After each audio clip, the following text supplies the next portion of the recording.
In 1904, Hayim Nahman-Bialik, Israel's national poet laureate, wrote The City of Slaughter to commemorate the Kishinev pogrom of 1903. I write this poem to commemorate the pogrom of October 7th, 2023. I give you the cities of slaughter. Arise and go now to the cities of slaughter, where lie butchered sons and mutilated daughters. Behold the images that cannot be unseen, spattered blood, red as grenadine, taste in your mouth, smell in your nose, charred remains of hair and flesh and clothes. You must bear witness, don't miss any detail. The horrors committed here are beyond the pale.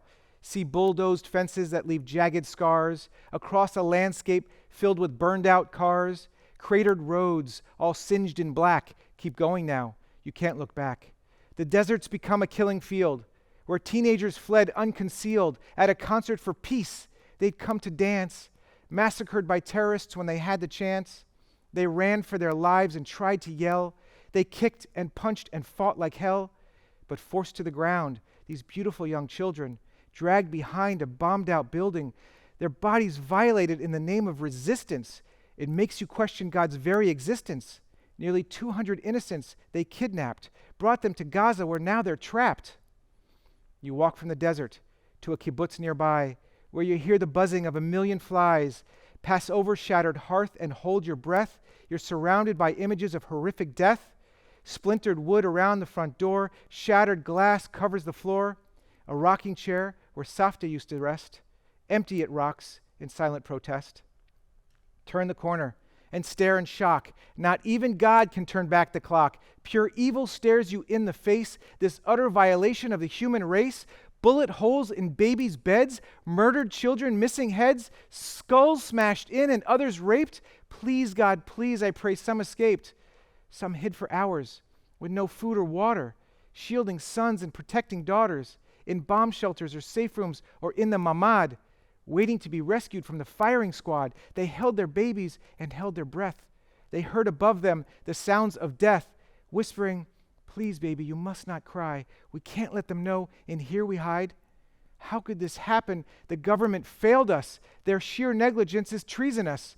Where were the police? Where were the guards? Is the intelligence community a house of cards? Hamas trained in daylight, their videos show. We cannot say we didn't know.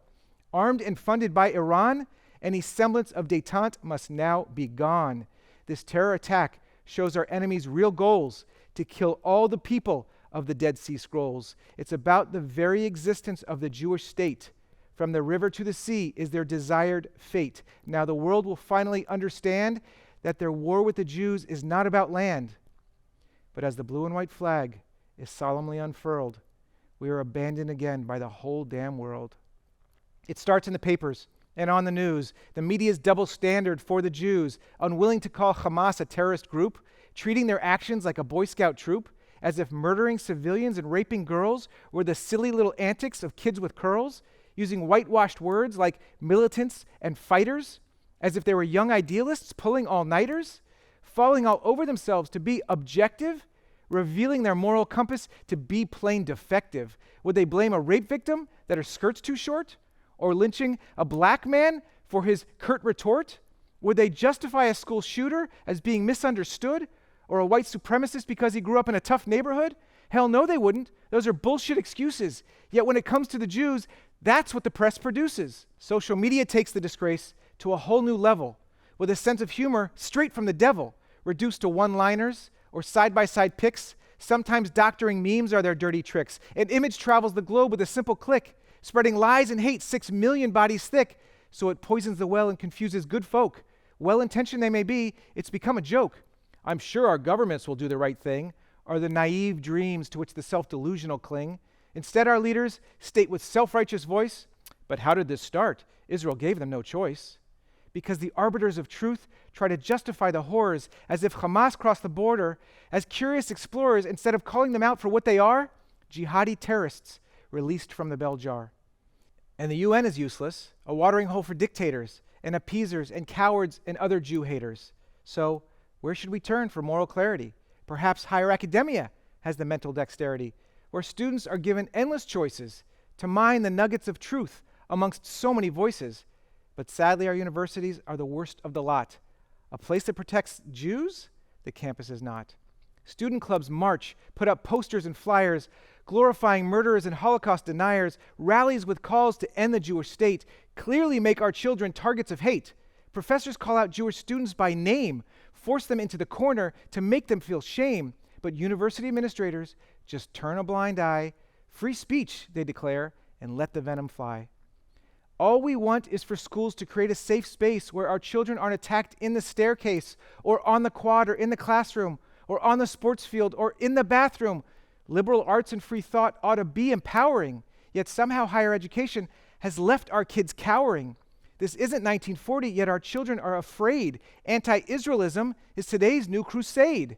Our high schools today also seem to struggle to find the right words with no moral equivalency struggle. They claim they can't weigh in on the Middle East conflict. They fail to reject anti-Semitism and are morally derelict. They can't just condemn it, old-fashioned Jew hate. Instead, both sides is the language on which they fixate. They're so stuck in a hyper-woke morass that when it comes to the Jews, they have their heads up their ass. So we plead with our allies in other affinity spaces. Will you stand with us when they get in our faces? When our enemies come, will you have our backs? Just as we supported you against vulgar attacks, we stood shoulder to shoulder in your valiant fight. We shouted together, no, that's just not right. So now it's your turn to stand with us. Can we rely on you to get on the bus? Some say yes, but so many break our heart. Wrinkling our nose like we let out a fart. They raise their shoulders and turn out their hands like it's not in their control with whom they stand. Some actually try to make a statement of support, but they just make it worse and come up short. With linguistic gymnastics to have it both ways, it leaves us angry and hurt, shaking our heads in a daze. So who's left to rely on in our moment of need? A handful of friends match their word and their deed, a few righteous among them. We know who they are. The bravest and truest provide that North Star. It's in the tough moments when your chips are down. Your true friends are the ones who hang around. They'll take up arms and go to the mat. They'd even hide us, I bet, if it ever came to that. But at the end of the day, it's in our own hands. The brave men and women in the Holy Land will write our destiny and secure our future. Hold together diaspora and Israel with an iron suture. Through much more than will, it is no dream. Their bravery courses through the bloodstream, and because of them, we all hold our heads high, proudly wear our Jewish star, and display our chai. Thank God for the strength of the Israeli soul. They didn't hide in dark corners or cower in a hole. They didn't crouch behind the cask or peer through the cracks. They stood up and fought against the new Cossacks, defended their girlfriends and sisters and wives, defended their children and grandparents' lives. Outnumbered and outgunned, they fought anyway. They died with their honor along with the old cliche, the powerless Yid is gone once and for all. Now Israel allows every Jew to stand tall, whether in the diaspora or the Jewish state.